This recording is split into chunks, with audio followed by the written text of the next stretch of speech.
자, 세 번째 단원 직권의 구조로 들어가겠습니다. 첫 번째로는 지구 내부를 알아내기 위한 방법에는 무엇이 있는지 그 방법에 대해 살펴볼 거고요. 그리고 두 번째는 그 방법으로부터 알아낸 지구 내부의 구조를 보도록 하겠습니다. 자, 지구 내부를 알아보기 전에 우리가 물체의 내부를 어떻게 알아내는지 그것을 보도록 할 건데요. 그 물체의 내부를 알아내는 방법에는 여러 가지가 있을 거예요. 그런데 크게 두 가지로 분류를 시켜보았습니다. 직접적인 방법과 간접적인 방법인데요. 수박의 경우에 직접적인 방법으로 이 수박 내부를 알아보기 위한 방법은 자르면 되겠죠.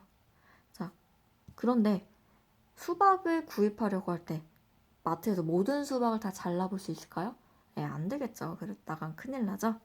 자, 그래서 간접적인 방법을 사용하게 됩니다. 똑똑똑똑 두들기면 소리가 다르다 그래요. 그래서 그 당도를 알아내서 좋은 달콤한 그런 수박을 고를 수가 있게 되는 거죠. 수박이 잘 익었는지 알아보기 위해 수박을 두들겨 소리를 들어본다. 그 다음에 상자의 경우에는 직접 열어보는 게 직접적인 방법이 되겠죠. 그 다음에 간접적인 방법은 공항 검색대에 주로 있어요. X선을 이용해 가방을 검사한다. 이제 가방 검색대 있잖아요. 거기 위에 올려두게 되면 X선이 가방을 촬영합니다. 그래서 가방 내부에 어떤 물건이 들어있는지 안을 확인하게 되는 거죠. 자, 그 다음에 사람의 몸 내부를 확인하는 방법. 초음파, 엑스레이, MRI 등이 있는데요. 초음파는 보통 이제 임산부들이 태아를 볼 때, 태아가 뱃속에서 어느 정도 달았는지 그걸 확인할 때 초음파 이용하고요. 그다음에 엑스레이는 이제 뼈 다쳤을 때 정형외과에서 촬영하는 그 광선입니다. 이때 이 광선과 이 광선 같은 광선이에요. MRI 사진 요 아래쪽에 있는데요. 이거는 지금 뇌 단층 촬영이에요. 뇌를 검사할 건데 실제 뇌를 직접 촬영하면 큰일 나겠죠. 그래서 간접 촬영을 이용하게 되는데요. MRI는 아마 드라마에서 많이 봤을 거예요. 정말 큰 통에 이제 요 동그란 부분에 사람이 들어가게 되는 거예요. 그래서 촬영을 하게 되는데 간접 촬영이죠. MRI 등을 촬영하여 몸속의 상태를 알아본다. 그 다음에 땅 밑의 지뢰를 찾기 위해 금속 탐지기를 이용한다. 땅을 파는 게 직접적이라면은 이제 금속 탐지기를 이용해서는 간접적으로 확인할 수가 있게 되는 거죠. 자, 이렇게 크게 두 분류를 살펴보았습니다. 지구 내부를 조사하는 방법에도 마찬가지로 두 종류가 있어요. 직접적인 방법과 간접적인 방법, 이 두 부류가 있는데요. 자, 일단 직접적인 방법의 예시에는 직접 시추와 화산 분출물 조사가 있습니다. 직접 시추는 직접 들어가서 파는 거예요. 그런데 한계점이 존재합니다. 왜냐하면 지구 내부로 들어가면 굉장히 뜨거워요. 그리고 압력이 굉장히 높습니다. 그래서 인간이 최대로 판 땅이 13km예요. 내부로 갈수록 온도 압력이 증가함으로 한계가 있다. 최대 13km. 자, 13km라고 하면은 굉장히 긴 거리라고 정도만 짐작이 갈 거예요. 그런데 지구 전체를 봤을 때요. 13km는 굉장히 얕은 깊이에 불과합니다. 자, 지구 반지름은 6,400km예요. 생각해보세요. 어마어마하죠? 자, 13km는 여기 겉부분, 겉표면에만 거의 해당이 되네요. 굉장히 적은 이 얇은 부분만 사람이 직접 파고 들어갈 수 있다. 그게 한계점이죠. 자, 그 다음에 화산 분출물 조사의 경우에는 이제 화산이라는 거는 땅속 마그마가 분출하여 만들어진 산이거든요. 자, 이 마그마는 수백 킬로미터 아래에 존재를 하게 됩니다. 이게 바깥으로 뿜어 나오면 화산이 되는데요. 자, 이때 이 분출물을 조사하는 방법이에요. 그럼 이 내부에 어떤 물질이 있는지를 알 수가 있겠죠. 자, 근데 이때도 한계점이 존재하네요. 수백 킬로미터밖에 모르는 거예요. 자, 이 안쪽의 물질들 알 수 있다, 없다? 알 수 있는 방법이 없게 되겠죠. 자, 그러면 직접적인 방법의 장점과 단점을 알아보도록 하겠습니다. 자, 일단은 장점부터 볼게요. 지구 내부의 정확한 정보를 얻을 수가 있죠. 자, 직접 가가지고 땅을 파서 보고 만졌어. 자, 그러면 직접적인 정확한 정보를 얻을 수 있겠지. 자, 그런데 단점은요. 비용과 시간이 굉장히 많이 들어요. 자, 13km를 파려면은 굉장히 힘들거든요. 왜냐하면 거기는 고온과 고압이기 때문이에요. 자, 그 다음에 제한된 정보만을 얻을 수 있어요. 조금 전에 말했죠? 13km 그리고 수백 킬로미터 안에 있는 정보만 알아낼 수 있게 되겠죠. 자, 간접적인 방법을 보겠습니다. 자, 일단 간접적인 방법의 장점과 단점을 보겠는데요. 간접적인 방법의 장점은요. 직접적인 방법의 단점이라고 보시면 되고요. 그리고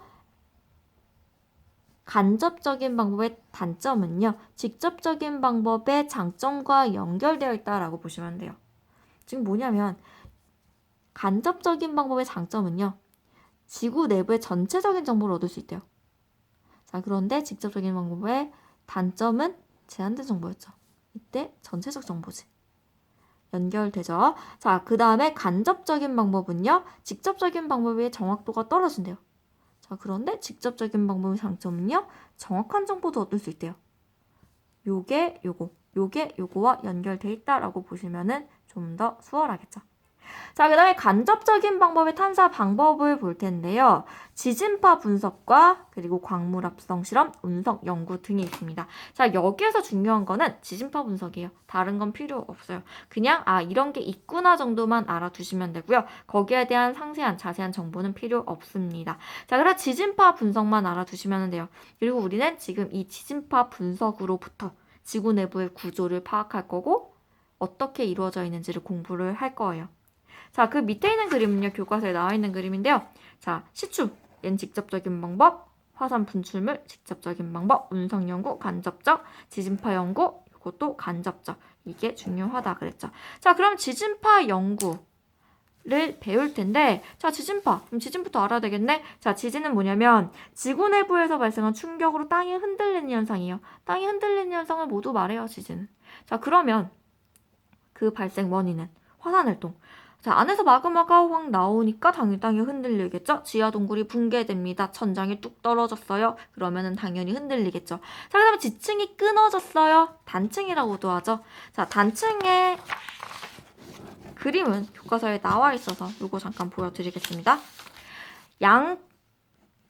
반대 방향으로 힘이 작용을 하고 있어요. 힘이 작용합니다. 견디지 못한 이 지층은 끊어지게 돼요. 단층, 끊어질 단, 지층할 때 층. 단층이 형성됩니다. 땅이 흔들리겠죠. 지진 발생하죠. 자, 그래서 그것이 지진이었고요. 자, 지진에서 두 가지 용어를 반드시 알아두셔야 되는데요. 진원이라는 것과 진앙입니다. 자, 진원은 뭐냐면 진동이 발생한 근원지라고 보시면 돼요. 그게 진원이에요. 자, 그런데 우리는 땅 안에 사나요? 아니면 땅 위에 사나요? 땅 위에 살죠. 그러니까 우리가 집중해야 되는 부분은 지표란 말이에요. 자, 그래서 진원 바로 위에 점도 알아두셔야 되는데요. 그 점을 진앙이라고 합니다. 그래서 진원과 진앙 이 두 가지 용어는 반드시 알아두셔야 돼요. 진원은 진동의 근원지. 자, 여기서 땅이 흔들립니다. 자, 그런데 우리가 사는 데는 지표죠. 자, 그래서 지표의 이 점을 진앙이라고 합니다. 그래서 진원은 지진이 발생한 지점, 진앙은 진원 바로 위 지표면의 지점이라고 보시면 되죠. 자, 지진파는 뭐냐면 지구 내부에서 발생한 충격이 사방으로 전달되는 파동이에요. 자, 파동은 우리가 중학교 2학년 때 자세히 살펴볼 거고요. 그 중에 하나인 지진파가 먼저 나왔다라고 보시면 돼요. 파동은 진동이 사방으로 퍼져나가는 현상이에요. 그럼 지진파는 뭐냐면 지구 내부에서 흔들림이 발생해서 그 진동이 사방으로 퍼져나가는 현상이라고 보시면 돼요. 자, 지진파는 어떤 성질이 있냐면 지구 내부의 물질의 상태와 구성 물질에 대한 정보를 얻을 수가 있어요. 자, 지금 지진파 다큐멘터리는 선생님이 이 링크를 게시판에 올려드릴게요. 지금 잠깐 중지하시고 요 지진파 다큐 잠깐 보세요. 자, 그 다음에 다시 이거 킵니다. 자, 다시 키셨죠? 자, 그러면은 보겠습니다. 자, 영상에서 봤듯이 지진파를 통해서 지구 내부를 알아낼 수가 있는데요. 자, 지진파에는 두 종류가 있습니다. P파라는 것과 S파라는 것이 있는데요. 지금 뭐냐면 지금 이 동그라미는 지구예요. 자, 지구의 한 부분에 진원, 요 부분에서 흔들림이 발생을 합니다. P파와 S파가 동시에 출발을 합니다. 자, P파와 S파가 출발을 해요. 자, 그럼 어떤 부분까지 도달을 하겠죠? 자, 영상에 나왔어요. 일본에서 어떤 지진이 발생을 했대요? 전 세계에 10여 분 만에 다 퍼졌대요. 즉, 이러한 파가 다 전달이 됐다라는 거죠. 파에는 두 종류가 있어요. 이것을 가지고 지구 내부 구조를 알아냅니다. 자, 보겠습니다. P파의 성질, S파의 성질 보겠는데요. 자, P파는 속력이 빨라요. 자, 지금 이 그림은 뭐냐면 이 부분, 진1에서 지진이 발생을 했어요. P파와 S파가 동시에 출발을 하네요. 그런데 이 지진계는 누구를 먼저 읽냐면 P파를 먼저 읽었습니다. 그 다음에 S파를 읽었습니다. 자, 그 말은 즉슨 P파가 훨씬 빠르다라고 보시면 되죠. 자, 동시에 출발을 했네요. 그런데 누가 더 빠르다? P파가 더 빠르다. 자, 요거예요. 자, P파가 움직입니다. S파도 움직입니다. S파는 되게 움직여. P파가 먼저 도착하고 나중에 S파가 도착하는 거죠. 자, 이렇게 되는 거예요. 그래서 결과지 기록에 이런 식으로 되게 되는 거고요. 자, 그러면 특징을 살펴보겠습니다. 자, P파는 굉장히 빨라요. 그리고 S파는 굉장히 느려요. 그리고 P파의 특징은 뭐냐면요. 고체, 액체, 기체를 모두 다 통과해요. 근데 S파는 고체만 통과해요. 자, 요겁니다. 진원에서 P파와 S파 동시에 출발했습니다. A 지역에서도 지진계를 통해서 지진을 관측했고요. B라는 지역에서도 지진계를 이용해서, 지진계는 지진파를 측정하는 기구라고 보시면 돼요. 지진을 측정을 합니다. 자, 그런데 A 지역에서의 지진계는 P파와 S파를 모두 다 기록을 했네요. 그런데 B 지역에서는요, P파만 기록을 했어요. 즉, P파와 S파는 동시에 출발을 했는데 이 부분은 고체고 이 부분이 액체였던 거예요. 액체 부분은 통과하지 못하고 고체 부분은 전부 다 S파는 통과하게 된 거죠. 잠깐 영상 하나